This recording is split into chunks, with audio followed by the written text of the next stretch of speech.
Hi, it's Steve. Today we'd like to show you how to change the float assembly on your dishwasher. It's a really easy repair. Let me show you how we do it. Now, to change the float on this particular style of dishwasher, we'll begin by opening up the door, remove the items that are in the bottom rack and the bottom rack, and just set that aside. That'll give us better access to that float assembly. Just lift straight up on it. If it comes out easily, but is missing the little nut on the bottom, we'll want to check to see where that is at. If the nut was still intact, we would simply drop the new one into place.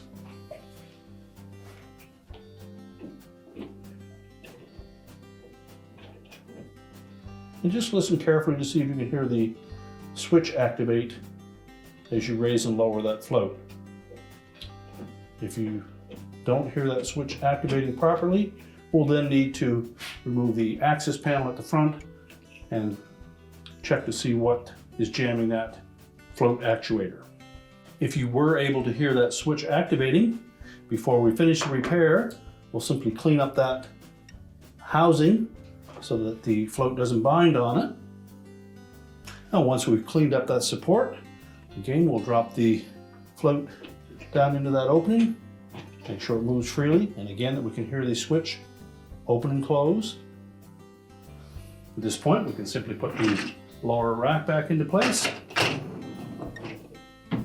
and close up the dishwasher. Now, if you were unsure whether that float was working properly, our next step would be to pull the dishwasher out far enough that we can access that float assembly underneath. So before we do that, we'll need to disconnect the power. So locate the electrical panel, turn off the appropriate breaker or remove the appropriate fuse. If you need to pull the dishwasher completely out of the cabinet, you'll need to disconnect it from the bottom of the countertop. And we'll also want to take off this access panel on the front, 2 screws on the top and 2 underneath.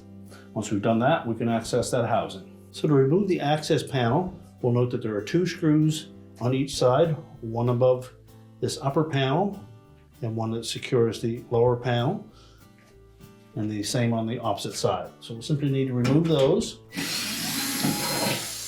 They're typically 1/4-inch hex head screws.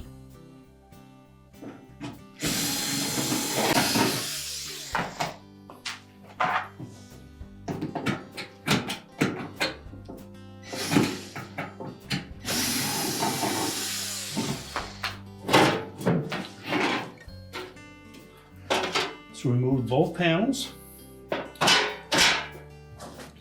And tucked in behind is the float switch assembly. Now it's held to the bottom of the dishwasher with a single 1/4-inch hex head screw. We simply need to remove that screw and drop the assembly down. Now we've pulled the dishwasher out to give you a better view of where that screw attaches the float housing to the bottom of the tub. We would simply reach in from the front, remove this 1/4-inch screw,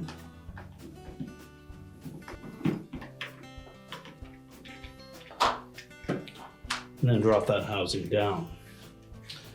At this point, we can inspect to see whether or not the nut from the previous float is caught in that area anywhere. And typically, what happens is that float comes down through from the tub and just presses on that actuator tab to actuate the switch. Just make sure that there's nothing impeding that actuator. You can also pop this cover apart to inspect it. So to open up that housing, simply release these tabs by pushing in on them.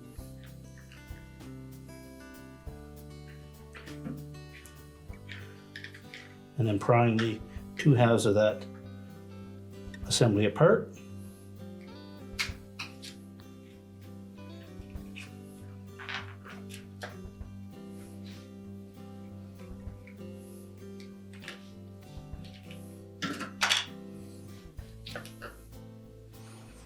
Verify that that switch is working properly. There's nothing caught in there. And reassemble it. Line up the tabs.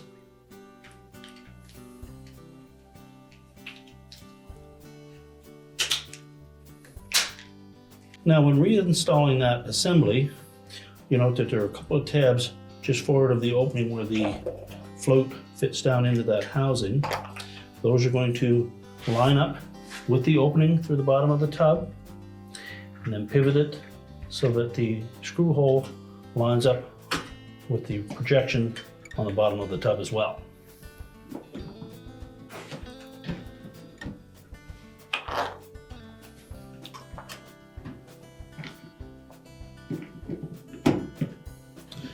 And secure it with the screw.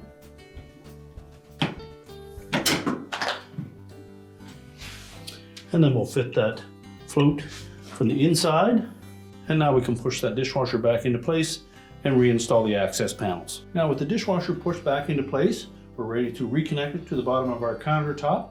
Once we've done that, we can reconnect the power and your repair is complete.